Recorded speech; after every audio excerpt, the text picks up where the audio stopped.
এত এত study motivation video দেখো কিন্তু প্রতিদিন নিয়মিত বই আর পড়তে পারো না তুমি। এক দুদিন ঠিকঠাক ভাবে পড়বে তো আরেক দিন নেই। নিজেকে অনেক বোঝাও, নিজেকে অনেক কথা দাও যে তুমি বই পড়বে ভালো করে, কিন্তু কিছুদিন যাওয়ার পর তোমার নিজের প্রতি তোমার সেই কথা ভুলে যাও। নিজেকে যা বুঝিয়েছিলে তাও ভুলে যাও। এগুলো সাধারণত কারা ভুলে যায় জানো?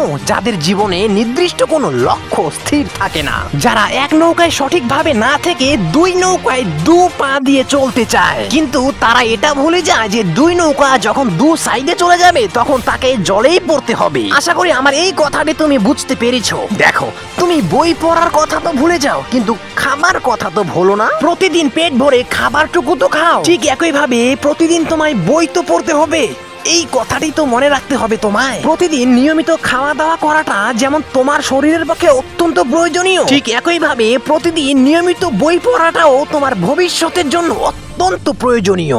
দেখো, তোমায় আমি একটি গুরুত্বপূর্ণ সোজাসুজি ভাবে একটি কথা বলে দিচ্ছি, যদি পারো তো কথাটিকে ভালো করে মাথায় ঢুকিয়ে নাও। তুমি যদি সত্যি স্টুডেন্ট হয়ে থাকো তাহলে তুমি তোমার মূল কর্তব্য সঠিকভাবে পালন করো, অর্থাৎ তোমার পড়াশোনাই হচ্ছে মূল কর্তব্য। আর তাছাড়া এর পাশাপাশি তোমায় আউট নলেজ তো গ্রহণ করতেই হবে। ছাত্র জীবনে পড়াশোনা করা ও আউট নলেজ গ্রহণ করা এই দুটো হচ্ছে মাস্ট, কারণ আউট নলেজ ছাড়া পড়াশোনার কোনো মূল্য নেই। মনে রেখো, দিন রাত বই পড়ে শুধু পরীক্ষায় প্রথম হলেই শিক্ষিত হওয়া যায় না।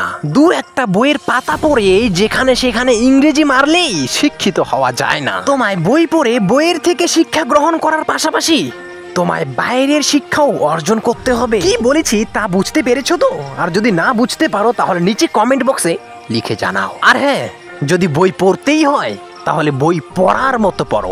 এই ফুং ফাং করে বই পড়ে কোনো লাভ নেই। মাধ্যমিকে কোনো মতন টেনে টুনে 200 নম্বর পেয়ে পাস, উচ্চ মাধ্যমিকে টেনে টুনে 200 নম্বর পেয়ে পাস, এইসব নম্বর পেয়ে কোনো কিচ্ছু লাভ নেই। শুধু মাধ্যমিক আর উচ্চ মাধ্যমিক বলে কথা নয়, প্রতিটা ক্লাসের পড়াশোনাই খুবই গুরুত্বপূর্ণ। তাই পড়াশোনা যদি করতেই হয় তাহলে মনোযোগ দিয়ে ভালো করে বই পড়ো। মনে রেখো, তোমার যে বর্তমান সময়টি আছে এই সময়টি কিন্তু বসে থাকবে না, সময় কিন্তু চলতেই থাকবে। তাই তুমি সময়ের সাথে সাথে নিজেকেও চালাও। কথাগুলো যদি ভালো লেগে থাকে তাহলে ভিডিওটিতে একটি লাইক করে নিচে কমেন্ট বক্সে তোমার মতামত জানিও। আর যদি এখন আমার এই চ্যানেলটিকে সাবস্ক্রাইব না করে থাকো তাহলে তাড়াতাড়ি সাবস্ক্রাইব করে আমার পাশে থেকো। ভালো থেকো।